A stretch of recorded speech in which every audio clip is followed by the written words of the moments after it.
Oh yeah! Everyday food triumph. Adobong puset for lunch. Ika nga, as black as my soul, but as white as my conscience. So, kasing itim na aking budi, kasi makita mo siya, itim. Pero kasing puti ng aking konsensya, kasi marami kang mga health benefits na makuha sa puset. Meron siyang protein, omega-3 fatty acid, zinc, potassium, magnesium, at marami, 1 million pang mga minerals and vitamins na makuha. Puset siya. Siyempre, hindi kompleto ang aking araw kung walang isang truck na gulay. Petsa with kamote and malunggay.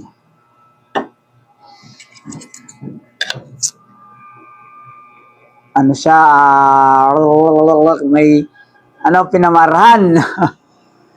Pinamarahan na maliit na isda. Healthy din siya kasi gamit is langgam na native. Probiotics with acetic acid. 2 million cups of rice, and still pa rin as usual, walang pagbabago. I don't drink water. I hate water. Hindi ako umiinom ng tubig after kumain. Yeah! Food triumph, alas 2 na ang kain.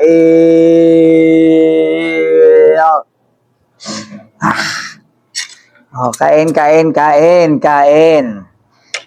Isa akong Ilonggo, syempre taga Miagao, shout out sa taga Miagao sa Iloilo, pero nagtatagalog ako kasi para wider audience buong Pilipinas, kasi hindi lang Iloilo ang mga followers ko, ha.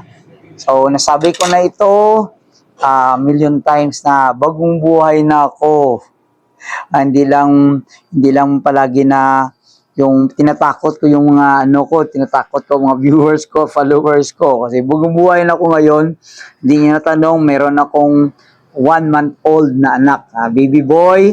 At saka, thank you sa lahat ng followers, at lahat ng mga viewers, at tumulong. Kasi maliban sa monetize na ako, may kukunin akong nakuha ko na rin, nandoon na sa bangko na medyo malaki-laki na rin. So, it's payback time. Ha? Sabi ko sa inyo, ang sekreto, discarding 50 years old para walang sakit-sakit, lahat-lahat. Ha? Kasi, based on my experience, I firmly believe, based on my experience yan, I don't know sa iba, na ang tao, habang tumatanda, nagkakaedad, ay mas nagiging healthy, fit, at strong.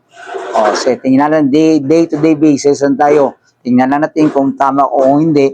For the past 9 years, ganyan ang aking experience. Kain.